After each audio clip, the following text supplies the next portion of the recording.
মামুনুর রশিদ প্রশ্ন করেছেন, রবিউল আউয়াল মাসের করণীয় বর্জনীয় সম্পর্কে জানতে চাই। আজ সন্ধ্যায় বাংলাদেশের আকাশে রবিউল আউয়ালের চাঁদ দেখা গেছে এবং তার মধ্য দিয়ে রবিউল আউয়াল মাসে আমরা প্রবেশ করে ফেলেছি।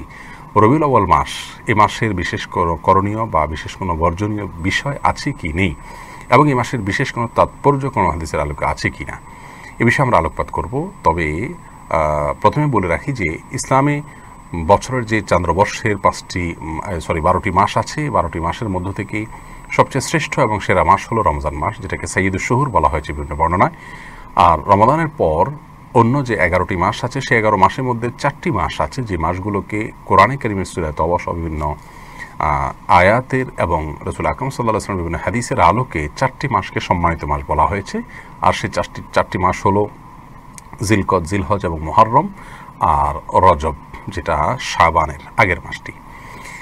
তো এই 4টি সম্মানিত মর্যাদাপূর্ণ মাস, আর রমজান হলো শ্রেষ্ঠ মাস। এর বাইরে যে মাসগুলো আছে সেই মাসগুলো সাধারণত সাধারণ মাস হিসাবে বিবেচিত হয়। আর এই মাসগুলোর মধ্যে থেকে একটি হলো রবিউল আউয়াল। রবিউল আউয়াল মাসটি বিশেষ কারণে আমাদের কাছে তাৎপর্যপূর্ণ। কোরআন হাদিসের কোনো বিশেষ ফজিলত বর্ণিত না হলেও এর তাৎপর্যের বিশেষ কারণ হলো যে আমরা জানি যে এই মাসটিতে আমাদের প্রিয় নবী সাল্লাল্লাহু আলাইহি ওয়াসাল্লাম জন্মগ্রহণ করেছেন, এই মাসটি তিনি মৃত্যুবরণ করেছেন, ওয়াফাত তার হয়েছে।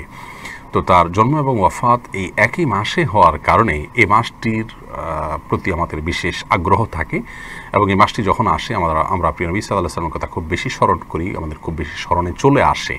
কোরআন হাদিস থেকে আলাদা কিছু করণীয় এই মাস উপলক্ষে বলা হয়েছে এরকম কোনো বর্ণনা আমাদের জানা নেই। আবার এই মাস উপলক্ষে বিশেষ কোনো বর্জনীয় বিষয়ের কথা বলা হয়েছে তাও জানা নেই। তবে রাসূল আকরাম সাল্লাল্লাহু আলাইহি ওয়াসাল্লামের জন্ম দিবস উদযাপন করার যে কালচার আমাদের সমাজে রয়েছে, এর কোনো নির্দেশনা কোরআন হাদিসে দেওয়া হয়নি। রবিউল আউয়াল মাস আসলেই আমরা ঈদ মিলাদুন নবী উদযাপনের চিত্র এবং দৃশ্য আমাদের সমাজে দেখতে পাই, এরকম কোনো নির্দেশনা হাদিসে দেওয়া হয়নি। আমরা যদি এই মাসের করণীয় বর্জনীয় বলতে যাই তাহলে বলতে পারি যে মাস উপলক্ষে স্পেশাল কোনো করণীয় নাই। তবে নবী সাল্লাল্লাহু আলাইহি ওয়াসাল্লামের জন্ম এবং ওয়াফাতের মাস হিসাবে আমরা তার কথা আমাদের অন্তরে স্মরণ হয়ে চলে আসবে, এটা একেবারেই একান্তই আমাদের প্রাকৃতিক বা আমাদের সাধারণ একটি বিষয় বলতে পারি। কোরআন হাদিসে কোনো নির্দেশ নেই। আর এই মাস উপলক্ষে আপনার ঈদ মিলাদুন নবী উদযাপন করা, এটি কোরআন হাদিসের আলোকে কোনো নির্দিষ্ট বিষয় নয়। এটিকে ইবাদত মনে করা হয়, সওয়াবের কাজ এবং বিশেষ পালনীয় মনে করা হয়, ইসলামের কাজ হিসাবে করা হয়, অথচ এই বিষয়ে কোনো নির্দেশনা নাই। সেক্ষেত্রে এটিকে বিদআত হিসাবে পরিগণিত করা যায়। তো এই হলো মোটামুটি রবিউল আউয়াল মাস সম্পর্কে সংক্ষিপ্ত ধারণা।